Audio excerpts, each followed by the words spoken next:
Good afternoon, everyone. Thank you for being here today. My name is Maria Monroy-Osorio, and I'm a Regulatory Health Project Manager in the Office of Research and Standards. And today we're going to shift gears a little bit, and I'm going to be talking about the pre-ANDA scientific meetings under GDUFA 3. Before we begin, let's cover some of the learning objectives from today's talk. The first is to describe the purpose and scope of the pre-ANDA product development and pre-submission meetings. The second is to acquire tips for meeting requests and package submissions. And lastly, hopefully this helps you identify which pathway would best work for your generic drug development program. First, let's go over a little bit about background of the pre-ANDA program as identified in the GDUFA 3 commitment letter. They are to clarify regulatory expectations early in product development, assist applicants in developing a more complete submission, promote a more efficient and effective ANDA assessment process, all with the goals in mind to reduce the number of assessment cycles required to attain ANDA approval. In order to meet some of these goals, the GDUFA 3 commitment letter lays out the pre-ANDA scientific meetings, which are aimed at facilitating communication between FDA and prospective applicants related to complex products and/or complicated drug development questions. As part of these scientific meetings, we have the product development meetings, also referred to as PDEVs, and the pre-submission meetings, also referred to as PSUBs. Today, we will cover the more details about these two meetings. However, before we jump into that, I do want to note some additional pre-ANDA scientific meetings that are not covered under GDUFA 3, but they may be more suitable to your program needs. The first is the FDA EMA Parallel Scientific Advice Program, otherwise referred to as the PSA meetings. And as you heard this morning, the Model Integrated Evidence, or MIE, Industry Meeting Pilot. These are two additional options that FDA has offered for prospective ANDA applicants to come and talk to us, again, helping meet the goals of the pre-ANDA program. I do want to highlight that both of these meetings do have their own individual processes and timelines, and because they are not under GDUFA 3 commitments, they are not subject to the goal dates laid forth in the GDUFA 3 commitment letter. However, I do recommend and refer you to some of these references on the page where you can learn more information about these two meetings. All right, let's jump into the product development meetings. These are designed to be a forum for scientific exchange on specific issues or questions. Some examples can include proposed study design, alternative approaches, or additional study expectations. The goal of this meeting is to receive targeted advice from FDA regarding an ongoing development program. The product development meetings can fall under two different categories for granting situations. That can be the will grant or the may grant situation. First, let's cover the will grant situation. So a product development meeting will be granted if, in FDA's judgment, the submitted product development meeting concerns A, development of complex generic product for which FDA has not issued a product-specific guidance, or B, an alternative equivalence evaluation, such as a change in study type, for which FDA has issued a PSG. In addition to meeting one of these two, the prospective applicant must submit a complete meeting package to include a data package and specific proposals. We determined that a control correspondence would not adequately address the questions submitted. And in our judgment, we believe that a product development meeting would significantly improve ANDA assessment efficiency. So if you fall into all four of these, you would be falling under the will grant situation. We also identified that possibly you may not fall under those, and you may fall under the may grant situation. FDA may grant a product development meeting for non-complex products or complex products that do not fall within the will grant, dependent on available resources, and if in FDA's judgment, it concerns a complex product development issue, the prospective applicant again submits a complete meeting package. A control correspondence would not adequately address the prospective applicant's questions, and the product development meeting would significantly improve ANDA assessment. So if you may not fall under the will grant situation, but you still can fall under all four of these, you may fall under this may grant. I refer you to the FDA Guidance for Industry formal meetings between FDA and ANDA applicants of complex products under GDUFA for more information. Before we proceed into the pre-submission meetings, I want to cover point number 3. A control correspondence response would not adequately address your prospective applicant's questions. So you may be asking yourself, should I submit a control correspondence or should I submit a product development meeting? As has been mentioned in the previous two talks, control correspondences are better suited for single or small group of closely related questions. Some of the questions you ask may fall outside of the product development scope or not fall within that will or may grant situation. And if your response falls within a level 1 CC, you will get a response within 60 days. If it falls under the level 2, you'll receive a response within 120 days. For the product development meeting, if you're kind of going through your analysis, you determine that you do fall under this will or may grant situation. You have multiple or multidisciplinary questions that present new information, data, or certain questions that may not be suitable for a control correspondence. Then I recommend you follow the product development pathway. Responses for product development meetings will be received within 120 days. And one recommendation we have is not to submit the same questions through a CC and a PDEV around the same time frame. Switching gears, let's cover the pre-submission meetings.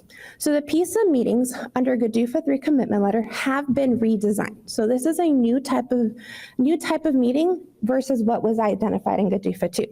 The PSUB meetings under GDUFA 3 are aimed at an opportunity for you as the applicant to present unique or novel data or information that will be included in your ANDA submission. And you will have the ability to receive FDA feedback on the ANDA submission, including items or information that we believe should be clarified before you actually submit your application. As part of this redesign, the PSUB meetings under GDUFA 3 are not question-based meetings, and FDA will not provide a substantive assessment of summary data or full study reports at this meeting. So again, PSUBs are aimed at the ability for you to present to us your unique or novel data or information. We also recommend that these be submitted within 6 to 8 months before your anticipated ANDA submission.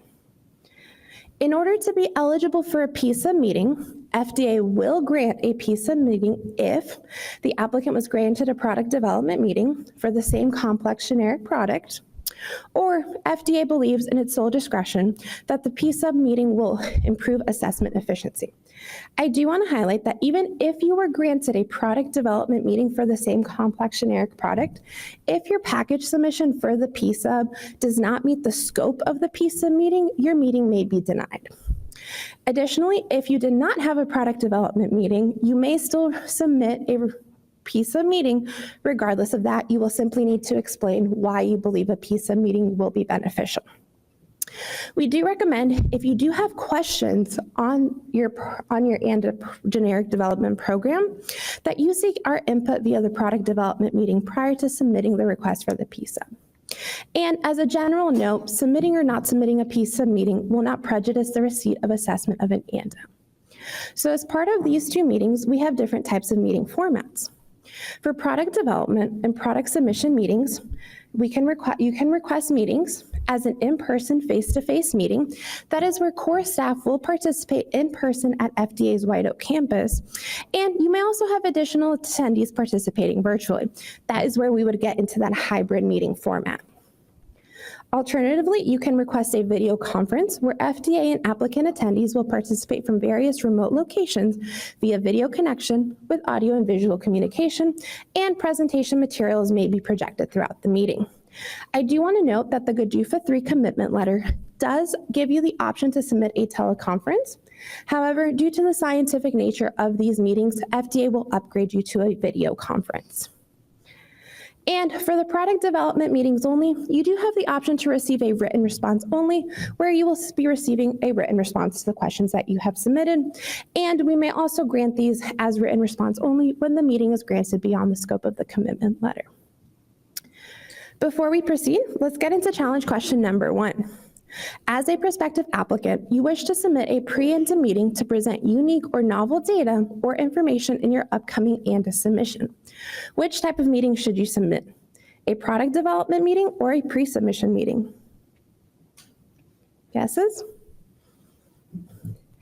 If you answered B, a pre-submission meeting, that would be correct. Again, these are designed to give you the opportunity to present to FDA unique or novel data or information in your upcoming ANDA. So some of the contents that go into submitting these packages, right? So both for product development and PSUB, you will have an overlap of items that must be included in both types of packages, and these are displayed here on the screen. I refer to you again to the FDA Guidance for Industry formal meetings between FDA and ANDA applicants of complex products under GDUFA for more details on what must be included in both of these submissions.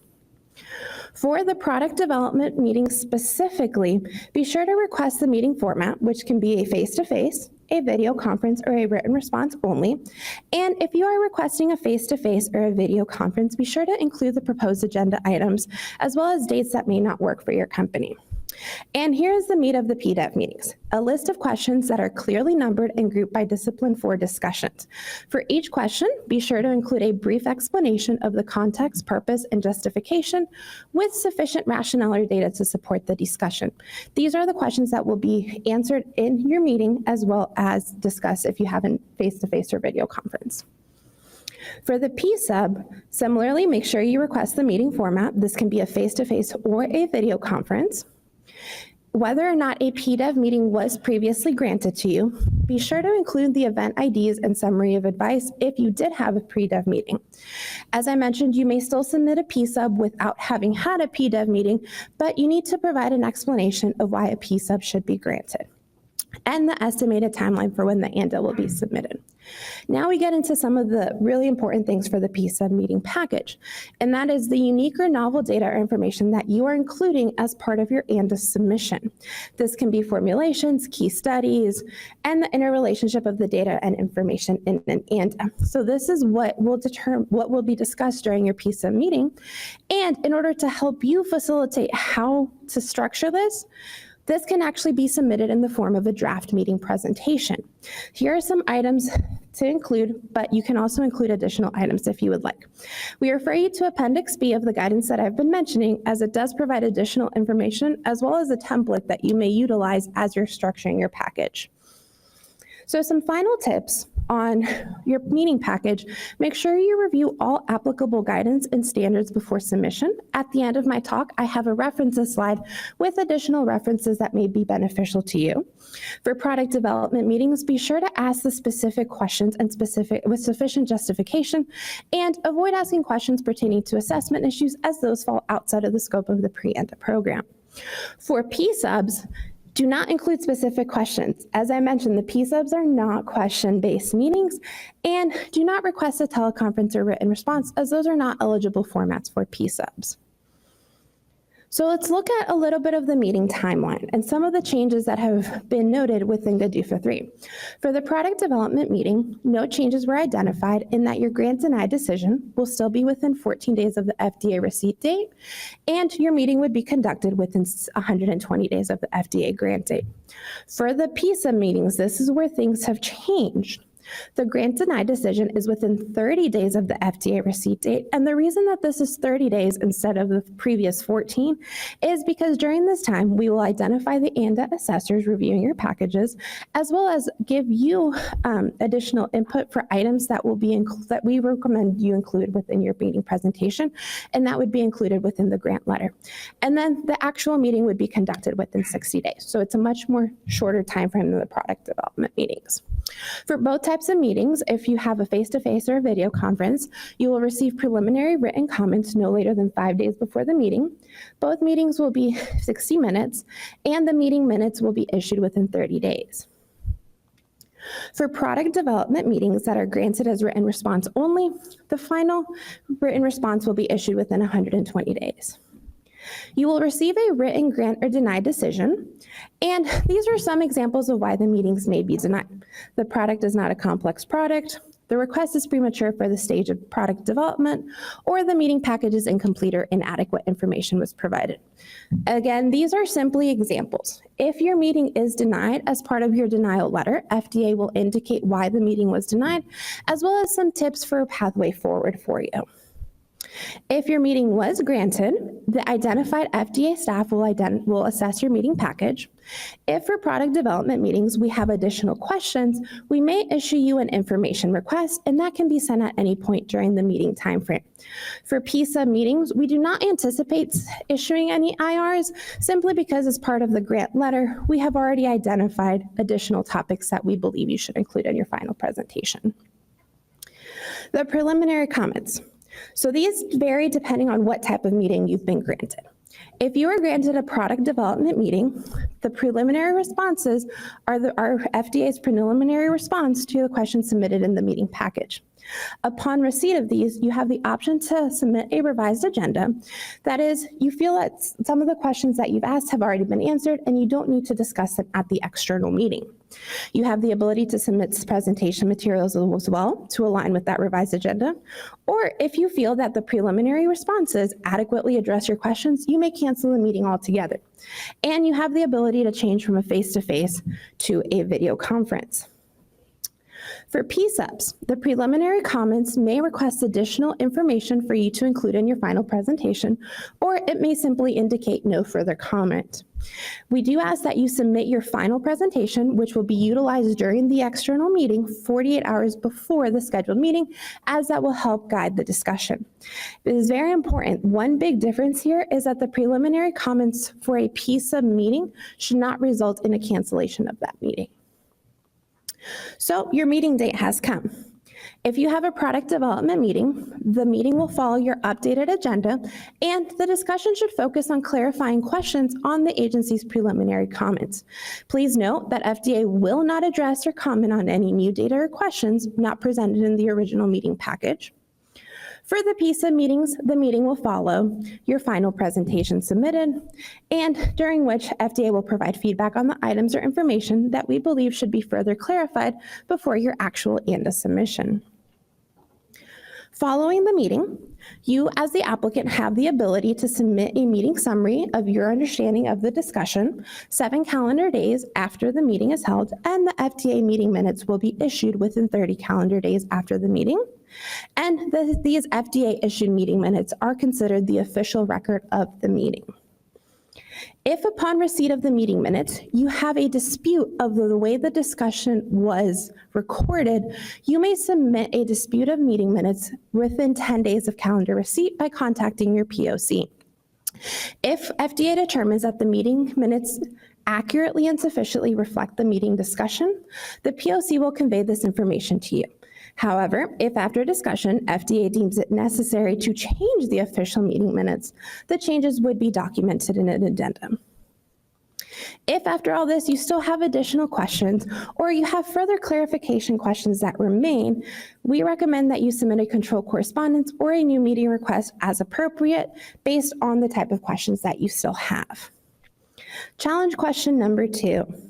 For product development meetings, what options do you as the prospective applicant have following receipt of the preliminary comments? You may submit a revised agenda and presentation materials at least 48 hours before your scheduled meeting. B, cancel the meeting altogether if the responses adequately address your questions. Or C, change from a face-to-face meeting to a video conference. Or D, all of the above. If you answer D, that is correct. As the applicant, you have these options. Before I conclude my talk today, I do want to highlight this FDA SBIA webinar, which was mentioned early this morning. It is on pre-ANDA pre-submission meeting requests, benefits for ANDA submission and approval, which will be a virtual webinar that is held on May 9th. I highly recommend if you have any questions about the PSUBs or would like more information of why a PSUB may be beneficial to you, I recommend you register for this webinar, as you will hopefully be able to get those questions answered. Here are the resources that I mentioned. I recommend, again, take a look at these if you're determining which pathway you want to follow, as well as you're creating your package. And that concludes my talk today. I will be back at the Q&A if you have any additional questions, and I will pass it over to the next presenter.